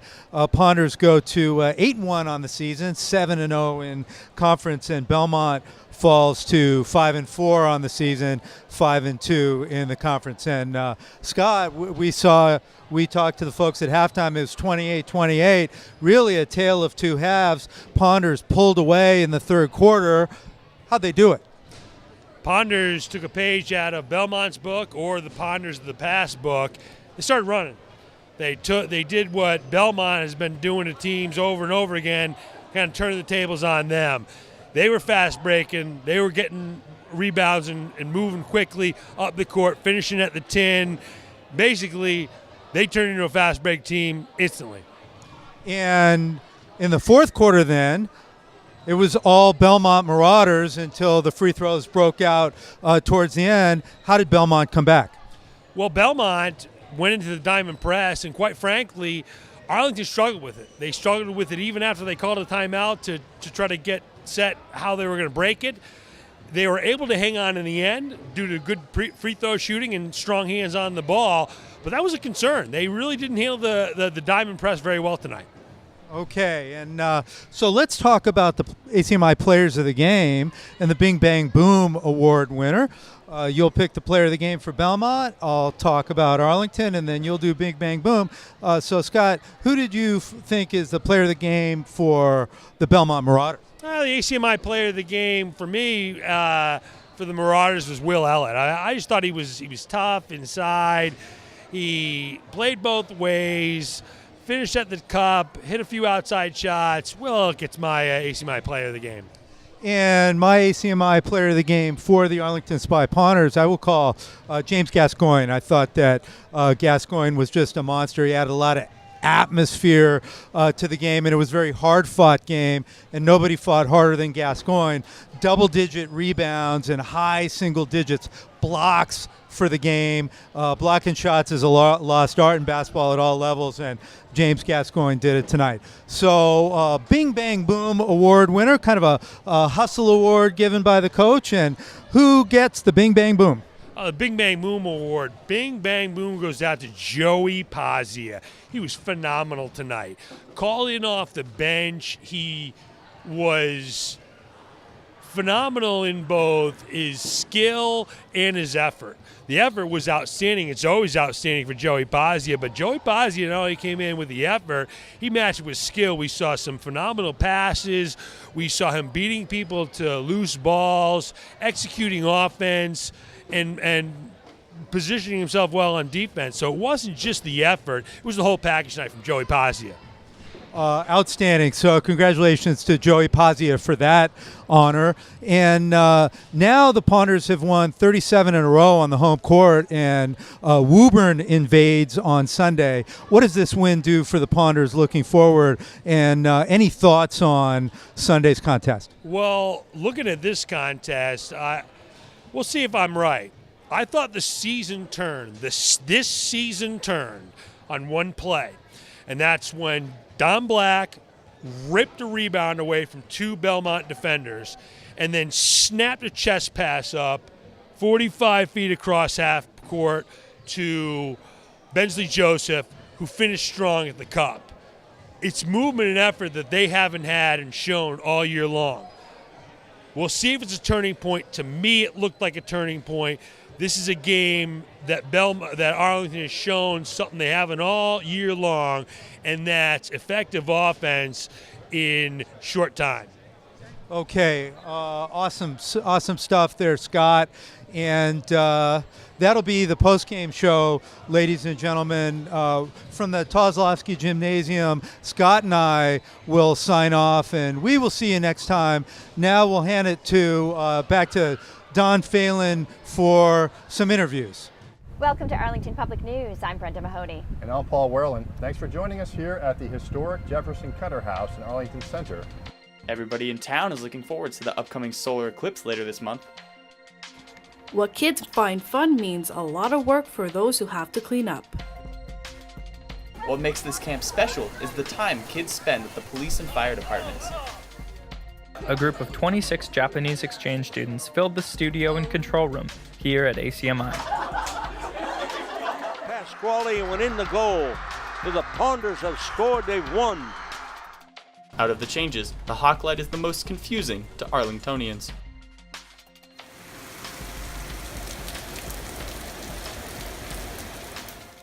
After spending the morning with the Arlington Fire Department, I'll make sure to thank the firefighters I come across next for the constant work they put in to keep us all safe.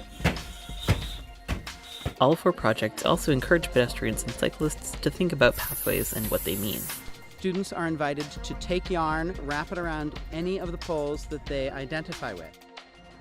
As you can see, Arlington Public News is right in the heart of your community.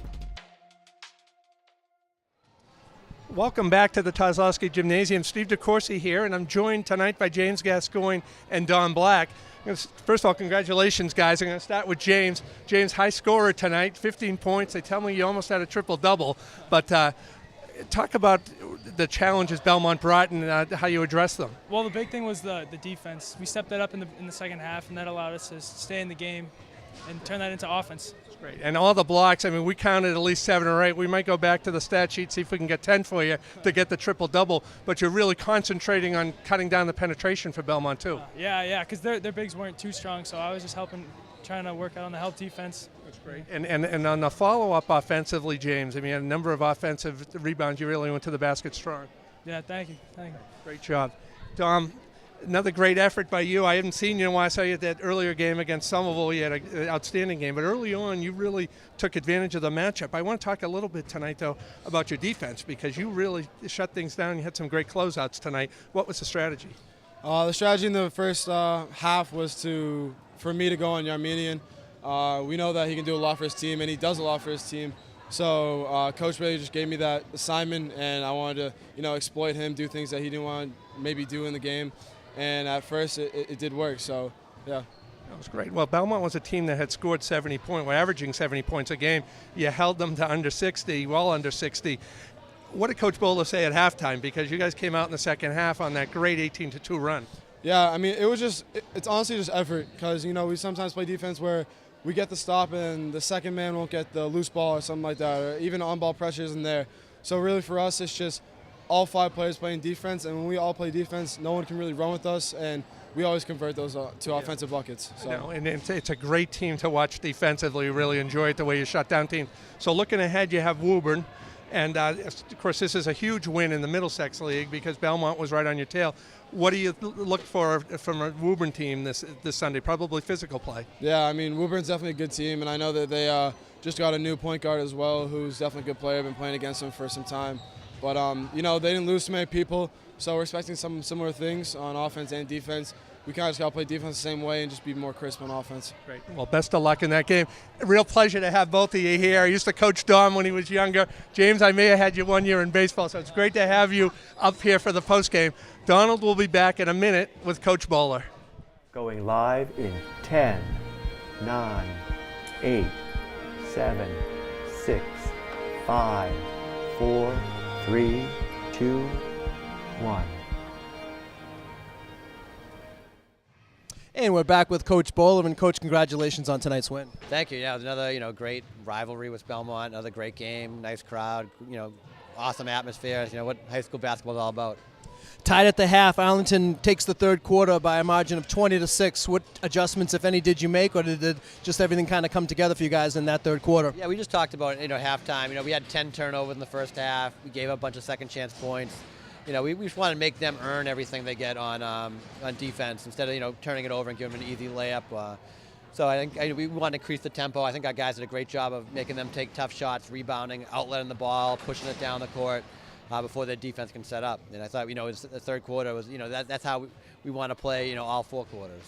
Anyone who knows anything about Belmont basketball knows that the guy to stop is Yardemian. He ended up with 16 points, but boy, you made him work for every one of those points, I think. Yeah, I think our guys did a great job. I think he had 9 in the first, and then, obviously he had, 7 in the second half. So, he's a good player. I think we made him earn it. I think a couple of times we kind of got lost where he got shots, but he's a good player, and he'll need to score. I think in the 20s plus to beat us, and so I think we did a pretty good job, and I know he'll be ready to play next time. But we'll be ready to try to keep him in single digits next time. Ben Waska got off to a pretty good start offensively. He had 5 of your first 10 points, I believe, in the ballgame. Got into a little foul trouble, and then Joey Pazia came off the bench, and maybe in the games that I've seen, maybe his best minutes of the season. Yeah, I thought Joey gave us a good lift off the bench. He came in when we needed him. We were in a little foul trouble. He's just a tough player. He'll scrap. He'll be on the floor. He'll take charges. Grab rebounds. He does a little bit of everything. He gave us a great lift, and we definitely needed it tonight. Now, because of the game, the snow canceling a game you had earlier against Woburn back on January 5th, you find yourselves in the midst of a little 4-game homestand here. How do you prepare, and what differences is it when you have games continuously at home versus some road games mixed in? Yeah, it's nice to be home. We play very well here. Woburn is going to be a tough game. 12 o'clock in the afternoon. They just beat Winchester by 23 tonight. So they're 9-2. We have no loss in the league. Woburn has 1. I think Belmont has 2. Winchester has 3 now. So it's a huge game. We're going to be tied for first after, or we'll have a 2-game cushion on everybody after. Yeah, I think I got some bad information on Woburn because one of my friends scouted the game against Wilmington, and he said Arlington will beat both of those teams by 30. I think Woburn was missing a couple of their key players in that game, and so maybe this Woburn team's a little better than I thought. Yeah, they're pretty good. They shoot a lot of threes, and if they're on, they're a tough team to guard. They really don't have a lot of size, but they have a lot of skilled players who know how to share the ball, and if they're open, they're going to knock it down. Coach Bowler, thanks for joining us here tonight, and good luck this weekend. So that next home game is on Sunday against Woburn. ACMi will not be providing telecast for that, but our next game that we will be here for will be next Tuesday when the Spy Ponders host Wakefield. So that will wrap things up here with the win tonight. Arlington improves to 8-2 overall, 7-0 in the league with this 60-51 victory over Belmont. I'd like to thank Alex Van Thong and Max DeLuca for our camera work tonight. It was great bringing back my original broadcast partner, Steve DeCourcey, alongside tonight, Scott Zwick and Rob Anthony with the halftime and pregame and postgame analysis. So I'm Don Phelan signing off. Once again, the final score, Arlington 60 and Belmont 51.